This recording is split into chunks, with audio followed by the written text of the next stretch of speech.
하나님께서는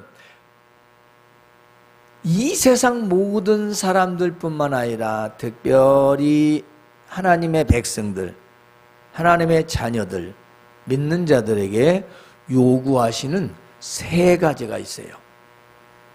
세 가지. 이 말씀은 여러분이 꼭 기억하시면 좋겠어요. 미가서 6장 8절. 그런데 이 세 가지를 요구하시는 데는 이유가 있었습니다.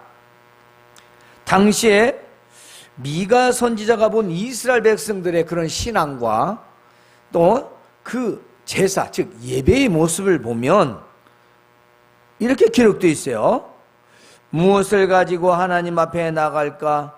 높으신 하나님께 경배할까? 번제물로 1년 된 송아지를 가지고 그 앞에 나갈까? 여호와께 천천의 순양이나 만만의 강물 같은 기름을 기뻐하실까? 내 허물을 위하여 내 마다들을 드릴까?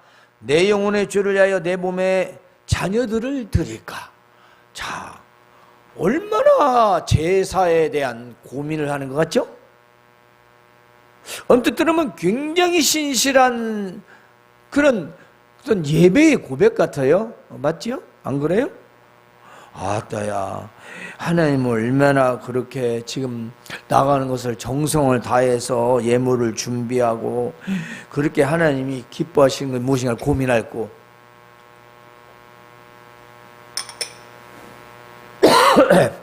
그렇습니다. 그러나 사실 이 말씀을 자세히 밑에까지 보면 그렇지 않다는 걸 알 수 있습니다. 이스라엘 백성들이 제사를 드리는데 뭔가 고민을 하긴 하는데 그렇지 않아요. 이 예배는 바로 형식적인 제사의 모습이라는 것입니다. 하나님께서는 제물보다 제물을 바치는 그 사람의 마음을 보신다는 것입니다. 좋은 제물을 바쳐도 형식적으로 바친다면 하나님께서는 그런 제사는 원하시지 않으신다는 것입니다. 이건 세상 속담이니까 조금 듣기 부적절할지는 몰라도 비유적으로 이해할 것 같아요. 중이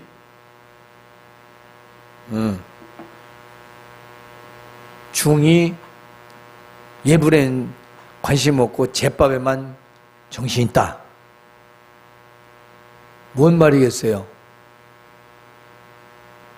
여러분의 본질, 예배입니다. 교회는 예배가 본질이에요. 그 예배 본질이 흐려지고 다른 것에 집중되어 있는 마음 상태, 그건 결국 하나님이 원하시지 않는다는 것입니다. 우리가 볼 때는 하나님 앞에 무엇을 가지고 와서 어떻게 예배를 할까? 1년 된 송아지를 가지고 갈까? 하나님 좋아하시는 기름을 많이 가지고 갈까? 내 아들을 바칠까? 내 자녀들을 바칠까? 세 얼마나 그렇습니다. 마치 아브라함이 이삭을 바치려는 것 같은 생각으로 그냥 굉장히 훌륭한 믿음이에요. 생명과 목숨을 내어놓고 재물을 다 바칠 것 같은 마음인데 아니라는 거죠. 그래서 미가의 선지자, 너 사람아, 주께서 선한 것이 무엇인지 이미 내게 보여주셨지 않느냐?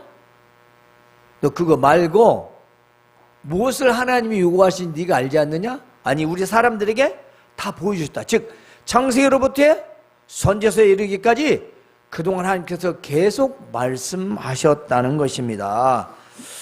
자, 한 가지 예를 드릴게요. 앞서서 우리가 사무엘 상을 보면은 하나님께서 사울에게 아말렉을 쳐서 다 멸절하라고 하셨습니다. 모든 것들 남김없이 다 싹 쓸어버리라고 하셨어요. 그런데 사울은 가장 좋은 것을 다 남겨서 가지고 왔습니다. 특별히 양과 염소 이런 좋은 짐승들을 가지고 왔는데 사무엘이 사울에게 딱 오다 보니까 소리, 그죠? 매, 양, 염소, 이런 짐승의 소리를 듣는 거예요. 그래서 사울에게 묻습니다. 왕이시여, 대체 이 나는 소리는 뭡니까? 아, 그거 여호와께 드릴, 당신의 백성들이 드릴 좋은 제물로 가져왔어. 얼마 좋습니까? 하나님께 드릴 제물을 쭉 굴러서 가지고 왔는데, 그렇지 않아요?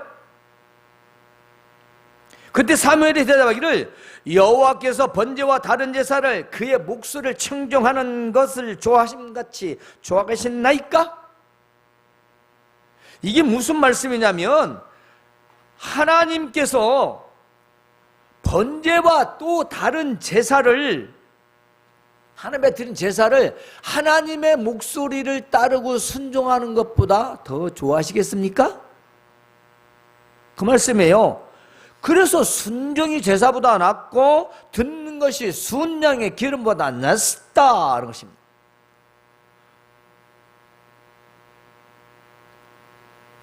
예배와 헌금이, 예배와 헌신과 봉사와 충성이 중요하지만 그보다 더 중요한 게 뭐냐? 그 하는 마음과 행동과 태도라는 것입니다.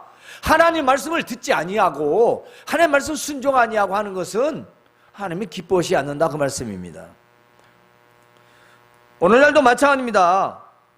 우리가 가장 중요하게 생각하는 것은 예배자의 마음과 태도입니다. 오늘날도 교회에 예배 순서를 따라 예배를 드리는 것이 마치 예배로서 끝나는 것 생각하는 사람 많습니다. 그저 일요일날 교회에 와서 예배하고 가면은 뭔가 다 했다는 태도, 그건 하나님께서 기뻐하지 않는다는 것입니다. 무엇을 드릴까, 바칠까, 그것도 매우 중요합니다. 드리는 자의 마음은 더 중요하다는 것입니다. 이것은 이 시대의 예배를 형식적으로 드리는 성도들에게, 우리들에게 동일하게 적용되는 말씀인 것입니다. 하지만 하나님께서는 모든 제물을 원치 않으신다는 말씀이 아닙니다. 하나님이 원치 않으시는 것은 순종함이 없는 형식적이고 유선적인 예배를 말하는 것입니다. 말씀을 듣지 않고 순종함이 없는 자의 위선적이고 형식적인 그 제사, 그 예배는, 그 예물을 하나님이 원치 않으신다는 거죠. 그러나 순종함이 있고 진실함이 있는 그 예배, 바로 그 예배와 예물은 기쁘게 받으신다는 것입니다. 그것은 우리가 가인과 아벨의 제사를 통해서 익히 너무 잘 알고 있어요.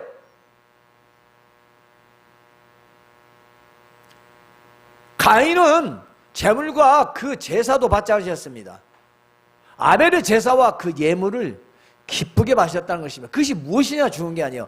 바치는 자의 마음, 즉 예배하는 자의 마음이 중요하다는 것이지요. 따라서 하나님은 자기 백성들에게 세 가지를 요구하십니다. 과연 이 세 가지는 무엇일까요? 그거 왜 요구하시죠? 중요하지 않는가요? 여러분, 하나님이 이 세 가지를 요구하시는 걸 보면 앞에 5장과 뒤에 7장을 보면 그 이유가 명확합니다. 자, 5장에서 보면 이스라엘 백성들의 그 신앙이 나와요. 뭘까요? 하나님께서 이스라엘 백성들을 애굽 땅에서 구원하시고 젖과 꿀이 흐르는 땅으로, 즉 가나안 땅을 그들에게 주셨습니다. 그러죠? 그리고 어떻게 살라고 했죠? 너희는 나 여호와만 믿고 신뢰하고 살아라. 내게 주는 계명을 너희들이 다 지키고 규례를 따라서 살아라. 즉 하나님 말씀대로 살아라. 그러면서 십계명을 주셨어요. 그런데 그들이 살았던 삶이 뭡니까? 아이고, 들어보세요. 대충 읽을게요. 너무 기니까. 복술이 뭔지 알죠? 점쟁이, 색인우상, 주상, 아세라 목상, 마지막 불순종을 일삼았어요. 모든 세상에 있는 헛된 것들, 복을 받기 위해서 구술하고, 복을 받을 것인가 못 받을 것인가, 잘 될 것인가 망할 것인가, 점쟁이를 찾아가고 점수를 믿고 만들어 놓은 우상과 세워놓은 주상들을 섬기고 여대 여자의 우상인 다산이신 아세라 목상까지 만들어서 쓰면 돼. 게다가 하나님을 말씀을 듣지 않는 불순종의 죄를 일삼았어요. 6장 앞에 보면 다 기록되어 있습니다. 하나님이 전라도 말로 메칼없이 말씀하신 거 아니잖아요. 어? 하나님이 우리한테 뭘 요구하시겠어요? 뭘 달라고? 어? 뭔가 하나님에 대한 신앙, 우리의 신앙의 포커스가 잘못됐다는 거죠. 현대인은 특별히 더 그렇습니다. 말씀을 배우지 않고 자기의 어떤 심경에 따라, 어떤 생활 환경과 변화에 따라, 어떤 위기에 따라서 하나님을 믿다 보니까 말씀에 대한 지식도 없고 하나님 뭘 원하시는지 모르고 자기 기분에 따라 신앙생활하는 형식적인 사람들이 너무 많은 겁니다. 지금 옛날에나 지금이나 동일합니다. 7장에서는요 당시의 나라의 상태 아주 자세하게 나와 있습니다. 이스라엘 나라는 부패했습니다. 당시 사람은 퇴폐했습니다. 백성들은 죄를 물먹듯이 짓고 있었습니다. 그러니까 7장 이제 재앙이로다. 그죠? 우리가 하잖아. 아이고 말세구만 이런 말 하잖아요. 야, 다 됐다. 아유, 끝났네. 그 말은 뒤에 더 볼 것이 없다는 겁니다. 그죠? 여러분도 쓰잖아요. 다 됐구만. 그건 더 이상 바랄 것이 없다는 겁니다. 그 첫 단어가 재앙이로다. 하하, 이거 보통 일이 아니라 재앙이로다. 걱정, 근심이 아니라 재앙받을 짓이로다. 그랬습니다. 나는 여름과일을 딴 후에 포도를 거둔 후 갖다서 먹을 포도송이가 없고 내 마음에 좋아하는 먹고 싶은 처음 익은 무화과가 없도다. 이게 미가 선지자가 지금 이스라엘 백성들 사회 국가 전체 모든 모습을 보면서 탄식하고 애통하는 모습이에요. 한마디로 곡식 다 따버리고 먹을 거 없는 가을의 쓸쓸한 모습. 자신이 먹고 싶은데 먹고 싶은 그 무화과가 열려 있어야 되는데 없어. 하나님의 슬픈 마음을 대변하고 있습니다.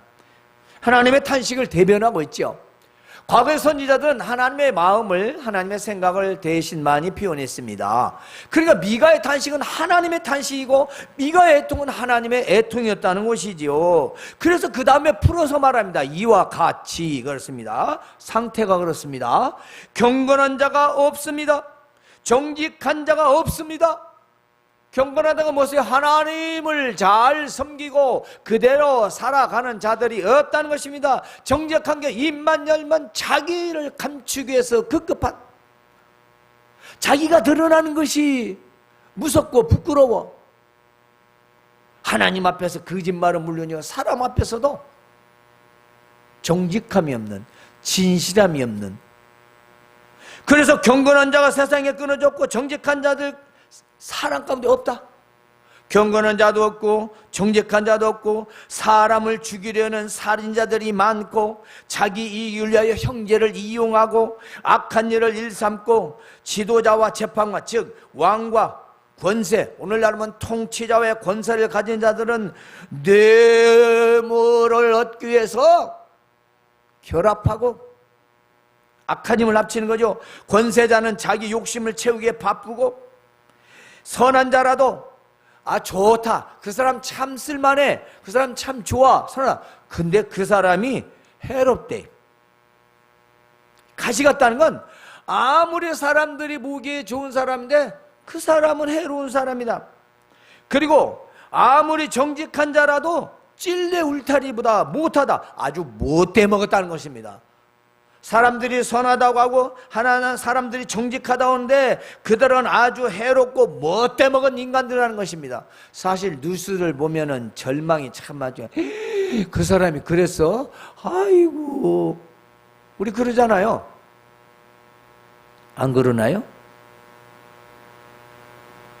왜? 우리가 보던 사람과 다르네? 여러분, 믿는 자는 앞뒤가 똑같아야 됩니다. 적어도 왜냐? 하나님이 오시니까 하나님 보시니까. 사람이 볼 때는 앞면 보여주고 뒷면은 감추고 진실은 감추고 거짓을 보이고 거짓을 말하고 진실을 감추고 뭐 이럴 수 있어요. 사람이니까. 사람끼리 그러겠죠. 자유익을 위해서. 그러나 하나님의 CCTV는 절대로 용납하지 않습니다. 하나님의 CCTV는 우리의 중심부터 우리의 외적인 모든 언행심사를 다 보고 계시기 때문에 우리는 그렇게 이중적으로 살면 안 되는 거라는 것입니다. 그래서 뭐라고 합니까? 파수꾼의 날, 지켜보시는 하나님의 날이 이제 다가왔다 이 말이에요. 이제 아주 시끄럽게 될 것이다. 즉 심판이 임하게 될 것이다. 당시의 이스라엘 백성들에게 외치는 미가의 절규입니다. 지금 보면 다 된 것 같아요. 세상이. 이거 동성애 쪽으로의 이 흐름이 자꾸 이게 오름세잖아요.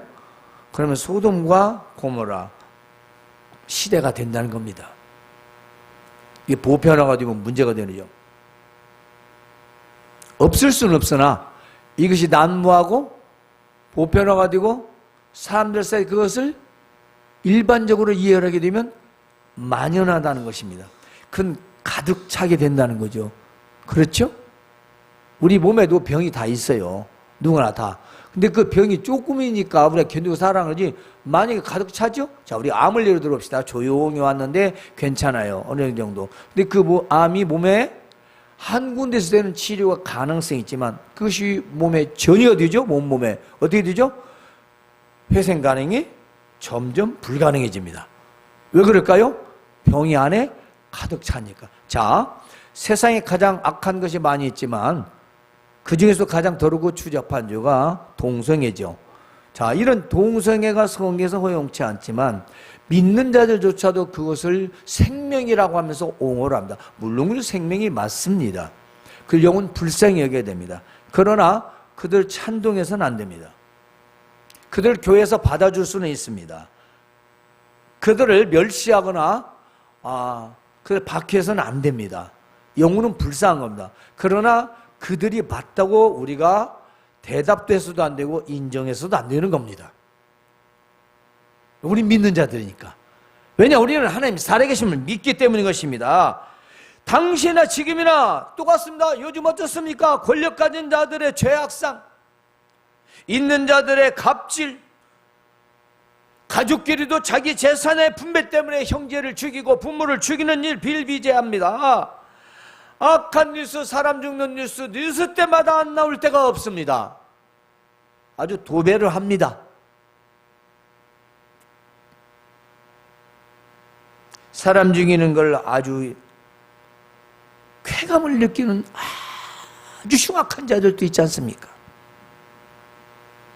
그래서 이 시대도 과거 시대도 악한 마음으로 서로 한 통속이 되어 악한 일 꾸민 자들은 언제나 있었던 것입니다. 지금은 더욱더 그렇다는 것입니다. 때문에 이들은 곧 심판을 받게 된다는 것입니다. 따라서 미가 선지자, 너희는 이웃을 믿지 말고 친구를 의지하지 말고 네 품 안에 누운 여인, 네 아내라도 여인이라도 네 입에 문을 지키라. 말을 함부로 하지 말라고 말씀입니다. 뭔 뜻이겠어요? 그 말은 죄악의 말이겠죠. 함부로 말하는, 하나님을 함부로 말하지 말라는 것이에요. 입조심. 제가 그랬죠, 여러분에게. 모든 말 잘할 수 있으나 하나님을 부인하거나 하나님을 멸시하거나 하나님을 거절하거나 믿음이 없는 말에 호응하지 마라. 입 다물고 살아 있어라. 입 다무는 게 훨씬 은혜다. 예, 남은 기도하면 된다는데 기도하면 된다고요? 기도한다고 다 돼가니? 그런 믿음 없는 그 얘기를 하나님이 다 녹화로 찍어 놓으시는 거예요. 기도하면 되고 막 아멘 하면 될 거 아니요. 손해볼 일 없잖아요. 예배생활 잘하면 복받아. 아멘. 예배생활 하는데 복받으면 뭐 아무개 누구 어디 누구 목사님 아들 장로님 아들 애들 신앙생활 그쪽으로 왜 돌아가? 그 사람은 그 사람이고 내가 인정 다른 사람 얘기하면 안 돼요. 남이 그러면 예 믿습니다 맞습니다. 그럼 끝나는 거예요. 부정하는 말 하지 마세요. 왜냐? 하나님이 다 듣고 계시니까. 그러면서 뭐라고 하냐? 아들이 아버지를 멸시하고 딸이 어머니를 대적하고 며느리가 시어머니를 대적할 것이다. 사람의 원수가 곧 자기 집안 사람이라. 여러분, 원수가 밖에 있는 게 아니고 여러분 집안에 있대요. 그 말은 뭔 말이겠어요? 그 세상이 말세가 되면, 심판의 때가 다가오면 가족이고 형제고 부모고 부부 사이도 점점 악랄해지고 갈등이 생기고, 그리고 쪼개지고 파괴가 된다는 거죠. 그래서 오죽하면 사람의 원수가 자기 집안 사람이라고 했어요. 정리해 볼게요. 자, 말세가 되고 이 마지막 때가 되면 경건한 자, 정직한 자, 선한 자가 없다는 겁니다. 모두가 자기 욕심을 위해 가족과 형제가 불신과 갈등과 분쟁과 싸움과 원수 관계가 되고요, 집안에 원수가 있다는 겁니다. 그래서 상대방 어제까 형제가 내일의 원수가 된다는 거죠. 예수님도 그렇게 말씀하셨어요. 집안의 식구가 원수라고. 당시에 경건하고 정직하고 의로운 자는 찾을 수 없는 상태. 여러분, 오늘날 어떻습니까? 오늘날도 아주 심각하게 받아들여야 합니다. 교회에서도 경건한 자가 찾기 어렵습니다. 우리 대한민국에 몇백만이냐 모르겠어요. 얼마나 많은지. 아마도 뭐 한 7, 800? 뭐 5, 600은 되겠죠. 다 아마도. 그리고 과거 사람 합치면 1000만이 넘습니다. 그런데 이 많은 사람들이 올바르게 살았더라면, 바르게 산다면 지금 교회가 이렇게 지탄받지는 않죠. 그래서 하나님께서는 요구하시는 세 가지가 있습니다. 첫 번째, 정의를 행하는 것입니다. 자, 이 정의를 행하는 게 뭐죠? 우리말로, 다른 말로 하면 올바른 행동입니다. 믿는 자는 올바른 행동을 해야 되는데요, 잠언 21장 3절에 공의와 정의를 행하는 것은 제사를 드리는 것보다 여호와께서 기쁘게 여기시느니라 그랬습니다. 쓸데없는 제물로 제사를 드리는 것보다 공의롭고 정의를 행하며 사는 것을 하나님은 더 좋아하신다는 거죠. 제사가 필요 없고 예배가 필요 없다는 게 아니라 그 본질을 말씀하시는 거예요. 제사를 드리고 예배를 하면 공의롭고 정의롭고 올바르게 행동하며 살아야 된다는 겁니다. 시편 37편 28절에는 여호와께서 정의를 사랑하시고 그의 성도를 버리지 아니함이로다. 그들은 영원히 보호를 받고 악인의 자손은 끊어진다 라고 되어 있습니다. 하나님은 정의를 좋아하셔요. 정의, 올바른 거. 제가 그런 말을 목회자들도 등해요. 제가 올바른 얘기하면요, 어떻게 맨날 그렇게 해요? 아주 습관적으로 얘기를 해요. 어떻게 모든 것에 다 그렇게 하냐? 우리는 그렇게 다 못할지라도 최선의 노력을 다해야 됩니다. 저는 그렇게 대꾸합니다. 나보고 다은이, 나는 최선의 노력을 합니다. 잊어버리려고 하지는 않습니다. 뭐가 나빠요? 그렇습니다. 사실 우리가 올바르게 살아간다는 게 쉽진 않아요. 그렇죠? 참, 뭐 전부 다 믿는 사람이라고도 그렇게 들뚱말뚱인데, 어떤 사람 믿고 어떤 사람은 안 믿고, 다른 종교를 가지고 있고, 여러 가지 모양새, 여러 가지 종교, 아주 다양하게 있는 사람 중에서 내가 올바르게 살아간다는 것은 믿음이 아니면 어렵습니다. 그러나 믿음은 가능케 합니다. 왜냐? 그런 걸로 남의 눈치 보지 않습니다. 그런 걸로 굽히지 않습니다. 왜냐? 믿음이기 때문입니다. 따라서 우리 신앙인은요, 어떤 상황에서라도 올바른 삶을 살아야 한다라는 말씀하십니다. 여러분, 분위기가 어떻고 직장이 어떻고 내가 사업사가 어떻고 그런 얘기하지 마세요. 그러면 저 이스라엘, 멸망한 이스라엘 백성 똑같은 사람들이 뺀 남의 탓만 하는 거예요. 믿음은요, 그런 분위기 상황 따지지 않습니다. 내가 올바르게 사는 겁니다. 누가 보든지 안 보든지, 누가 뭐라 하든지 마든지 올바른 걸 싫어하는 사람은 아무도 없어요. 두 번째는요, 하나님을 사랑하는 겁니다. 첫 번째는 바로 올바른 행동이라고 했죠. 두 번째는 하나님 사랑입니다. 하나님 사랑하는 건 신명기 10장 12절 13절을 보면 이스라엘이 내 하나님 여호와께서 내게 요구하는 것이 무엇이냐? 곧 내 하나님 여호와를 경외하여 그 모든 도를 행하고 하나님을 사랑하고 마음을 다하고 뜻을 다하여 내 하나님 여호와를 섬기고 내가 오늘 내 행복을 위하여 내가 명하는 여호와의 명령과 규례를 지킬 것이 아니냐? 지키라 그 말이에요. 간단히 말하면요, 하나님을 경외하고 하나님의 말씀을 행하고 하나님을 사랑하되 마음과 뜻과 정성을 다해서 하라 그 말씀이에요. 그럼 내가 너를 보호해 주시겠다. 내가 너를 행복을 지켜주겠다. 하나님 사랑하는데 뭐가 어렵습니까? 그렇죠. 사실 세상에서 가장 어려운 게 하나님 사랑일 겁니다. 솔직히. 자, 왜냐하면 이 세상엔 나를 즐겁게 하고 좋아하는 것이 너무 많아요. 눈에 보이는 것들이. 그래서 부모, 형제, 자녀, 물질, 권세, 이것들이 그렇게 좋은데 돈만 있으면 얼마나 우리가 재밌게 살 수 있는데, 에? 그래서 하나님 사랑하는 삶이 어렵다는 거예요. 돈 있어야 뭘 하는데 당장 내가 권세를 가지면, 내가 말 한마디 하면 사람들의 마음이 움직이고 따르고 하니까 얼마나 좋습니까? 나는 그저 입만 가지고 있으면 되니까. 그런데 하나님은 사랑하겠어요? 하나님 사랑하려면 입만 가지고 안 되죠. 내 손발, 내 물질, 내 권세 다 내놓고 남을 섬기고 하나님을 섬겨야 되는데, 이웃을 사랑해야 되는데, 형제를 사랑하고 부모를 사랑하고 섬겨야 되는데 그게 하기 싫거든. 부모를 공경하는 것도, 섬기는 것도, 자식을 진정으로 사랑하는 것도 그저 내 새끼로 키우고 싶지 하나님 새끼로 키우고 싶지는 않거든. 신앙인들의 문제점이 뭐냐? 내 자식을 자기 방법대로 키우려는 것입니다. 하나님 방법대로 하라? 자기 방법대로 키우는 거예요. 자녀 교육을 그렇게 해와서 지금까지 교회를 열심히 다니면서 자기 말을 듣게 하는 거예요. 그러니 이게 교육이 됩니까? 참 오늘날까지도 안 되는 것 같아요. 내가 경험상으로는 어려운 것 같아요. 나는 그래서 사람 내 힘으로는 안 되는 거다. 나 일찌감치 포기해서 기도만 할 뿐인데요.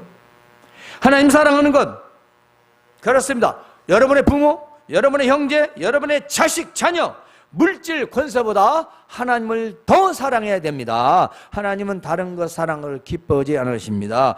세 번째 마지막, 겸손하게 하나님과 함께 하는 것인데, 이것을 겸손하게 하나님과 함께 한다는 말을 줄이면 하나님과 동행입니다. 하나님과 함께 사는 것이죠. 자, 아브라함과 이삭과 야곱, 다윗은 어떻습니까? 우리가 알다시피 아브라함만 얘기해도 본토 친척 아비집의 모든 것들을 다 놔두고 알 수 없는 미래에 저 먼지 하나님이 말씀한 그곳을 따라서 식술들을 데리고 떠납니다.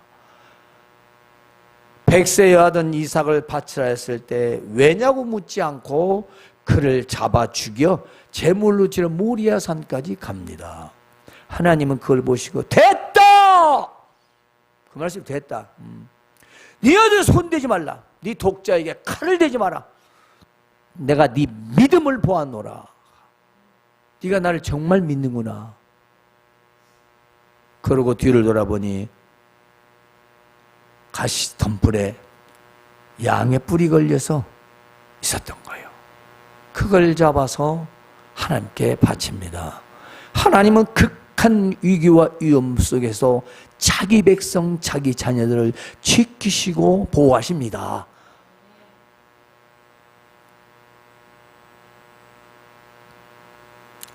우리 믿음의 조상들은 모든 역경과 고난 중에도 하나님의 말씀과 그의 뜻을 겸손하게 불평하지 않고 따르며 하나님과 함께 살았습니다. 이것은 겸손하게 하나님과 함께 동행하는 삶인 것입니다. 신앙인은 먹든지 마시든지 무엇을 하든지 다 하나님과 함께 하는 것입니다. 그것이 영광입니다. 내가 먹든지 무엇을 하든지 마시든지 다 하나님을 기억하며 하는 것이죠. 그게 하나님과 동행이죠. 잠언에서는 사람의 마음에 교만은 멸망의 선봉이었어요. 멸망의 선봉입니다.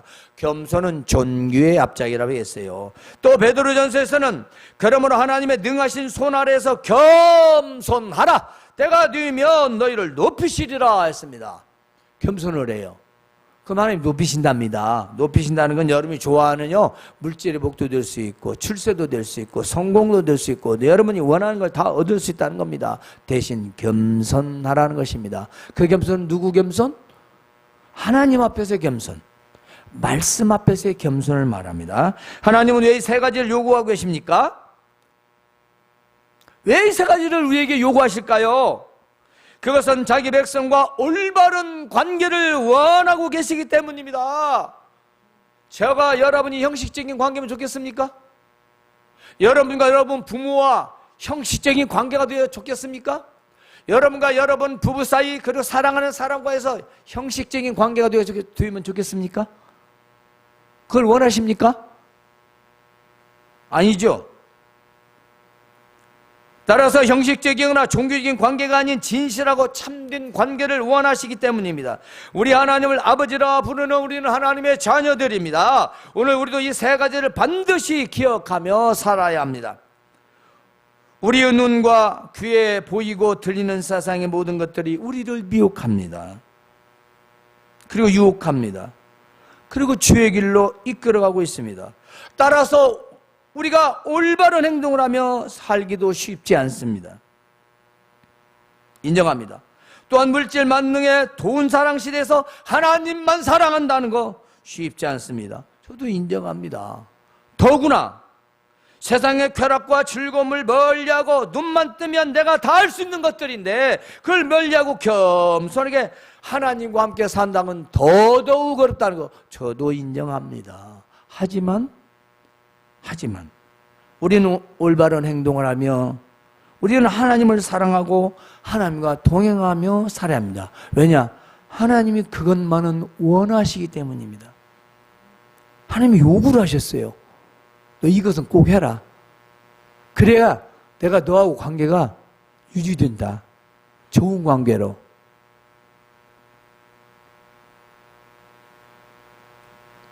그러므로 우리는 우리 모두 미가 시대에 하나님께서 요구하시는 세 가지를 일생 동안 잊지 마시기 바라고 남은 6개월 동안 잊지 마시길 바랍니다. 왜냐하면 그것은 하나님과 가장 올바른 관계를 유지할 수 있는 방법이기 때문입니다. 그리고 나의 삶을 안전하게 지켜주시고 보호해 주시고 그리고 나를 이 세상에서 가장 높이 세우시는 분이시기 때문입니다. 성도 여러분, 다시 한번 하나님께서 요구하시는 올바른 행동, 하나님의 사랑, 그리고 하나님과의 동행, 이 세 가지를 항상 기억하시고 하나님과의 바른 관계를 이어가는 축복의 삶이 되시기를 주님의 이름으로 축원합니다. 하나님